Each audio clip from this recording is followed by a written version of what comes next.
धुमाळवाडी हे गाव सातारा जिल्ह्यातल्या फलटण तालुक्यात येतं. चारही बाजूंनी डोंगराने वेढलेल्या या गावाला कृषी विभागानं फळांचं गाव म्हणून घोषित केलंय.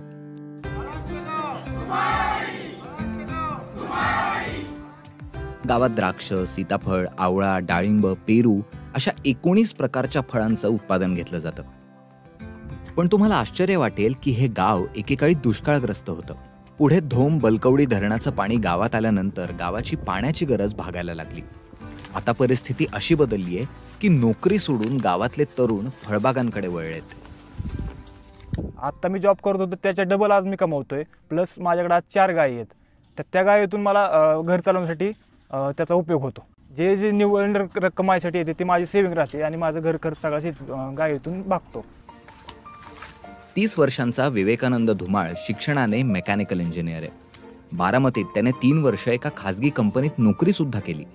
पण नोकरीतून उदरनिर्वाह भागत नसल्यामुळे तो शेतीकडे वळला. आज माझ्याकडे 5 एकर शेती आहे. त्यात आज प्रामुख्याने डाळिंब, सीताफळ आणि पेरू हे माझ्याकडे प्रामुख्याने 3 पिकं आहेत. डाळिंबाचे 3 बहार असतात: मृग बहार, हस्त बहार आणि उन्हाळी बहार एक असतो.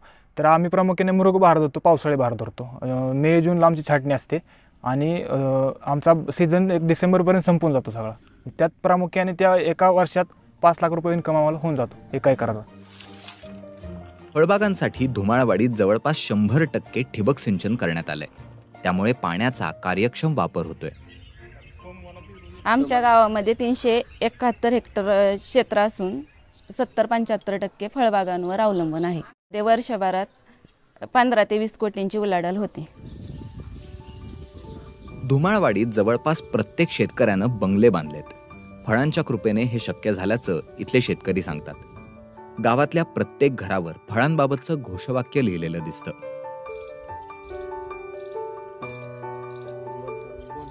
पण 30-35 वर्षांपूर्वी इथल्या लोकांना सुद्धा दुष्काळाचा फटका बसायचा. शेताकडे निघालेल्या 65 वर्षांच्या शालन धुमाळ यांच्याशी आमची भेट झाली तेव्हा त्यांनी जुन्या दिवसांना उजाळा दिला. बाजरी काढायचं, काय बी आपलं खोडायचं, अजून काय बी बांगलीत बसायचं. ज्वारी बाजरी होती, पहिलं काही सुद्धा नव्हतं.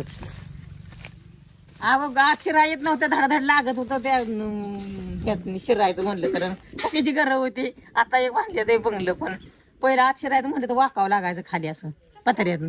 पथरा सफर काय पण असं पथरं ठोकलेलं, कुठं व्हायचं कवल्याचं 2-4 खण. रवींद्र धुमाळांनी सुद्धा गावाचा कायापालट पाहिलाय. आज त्यांच्या 10 एकर शेतीत 8 एकर क्षेत्रावर फळबाग फुलली आहे. अतिशय दुष्काळी म्हणजे मला जर समजा पाणी नसलं, समजा कधी रब्बीत पडायचा पाऊस, कधी खरीपात पडायचा, एक सीझनला पाऊस पडला तर 8 महिने तरी कमीत कमी फळबागेला पाणी पाहिजे. आम्ही फलटणवरनं 2000 रुपये टँकरला देऊन पाणी आणून आम्ही बागा जगत होतो. आता धोंबलकडूचं 2000ला 15ला पाणी आल्यानंतर आमचं पाण्याची गरज थोडी बऱ्यापैकी 2 पाळ्या सुटतात. त्यामुळे भागायला लागले. सगळं ठिबकवरच आहे आणि आमच्या धरणात पाणी सोडून ते पाणी आम्हाला 4 महिने पुरतं.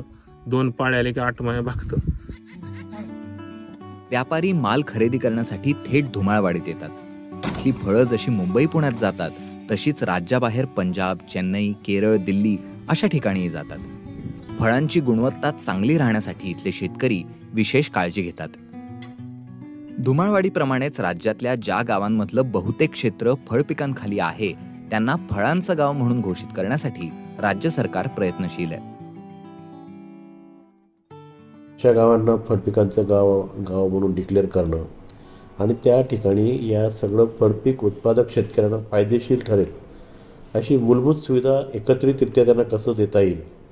जसे पॅक हाऊस असेल, कोल्ड स्टोरेज असेल, मालाची वाहतूक करण्यासाठी ट्रान्सपोर्टसाठी वाहने असतील, फवारणीसाठी ब्लोअर्स असेल, इतर शेती मशागतीसाठी ट्रॅक्टर असतील, अशा स्वरूपाचं बेनिफिट त्या गावासाठी देण्यासाठी आमचं नियोजन आहे.